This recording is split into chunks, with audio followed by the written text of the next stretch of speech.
Alors, qu'est-ce que tu me montres là, David? Alors ça, c'est les salades qui n'ont pas été consommées. Des salades montées à graines. Voilà, je les conserve pour la semence. Alors il y en a peut-être un peu beaucoup, mais tu sais, comme j'ai mon souci de campagnol notamment, et qui aime bien tout ce qui est charnu, toutes les racines charnues, et là c'est le cas. Donc j'en garde un petit peu, puis après je peux en donner de la semence, c'est pas le souci. D'accord, donc entre tes jambes, on voit un stade un peu moins avancé. Ça c'est une autre variété, mais effectivement elle est moins avancée. Tu vois, elle commence seulement à s'élever. C'est la rougette de Montpellier. C'est la rougette de Montpellier. Voilà. Et celle-ci, c'était quoi? C'est une frisée. C'est une frisée, Ouais. oui. Oui, oui, on voit. Ouais, ouais. Donc là, tu vois le stade, ça c'est le stade fleur. Ouais. Donc là, les insectes passent de salade à salade, pollinisent les fleurs. Très bien. Et ensuite, il y aura le stade semence, graines. Ouais. Donc je vais te montrer, on va se déplacer, je vais te montrer donc le stade, on va dire ultime, c'est la semence. Très bien, allons-y.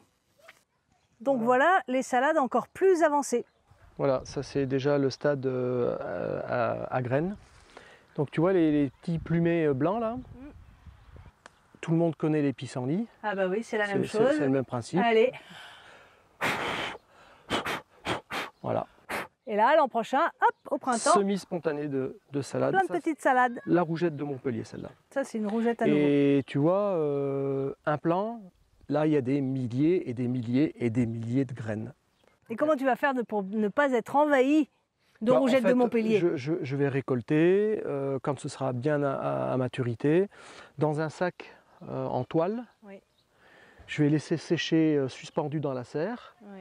Et puis après, il suffira de secouer un petit peu tout ça. Les graines vont tomber dans le sac. C'est ça, tu vas quand même pas laisser ton pied jusqu'à la fin, jusqu'à ce que tout se soit ressemé, tu vas récolter quand même.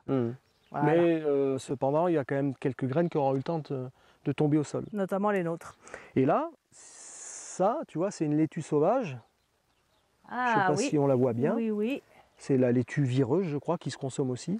Alors elle est là, elle aussi, le même système. Elle est un peu plus grosse. Normalement, elle se consomme, les rosettes se consomment. Ouais. Les rosettes se consomment, d'accord.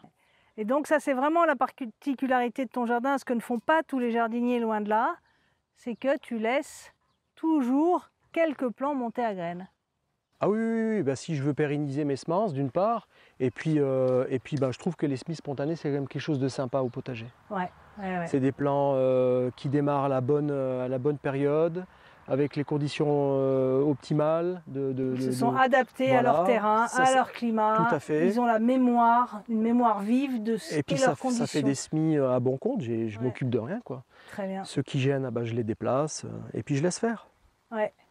Savoir laisser faire, ça c'est pas facile pour beaucoup de jardiniers, mais c'est important.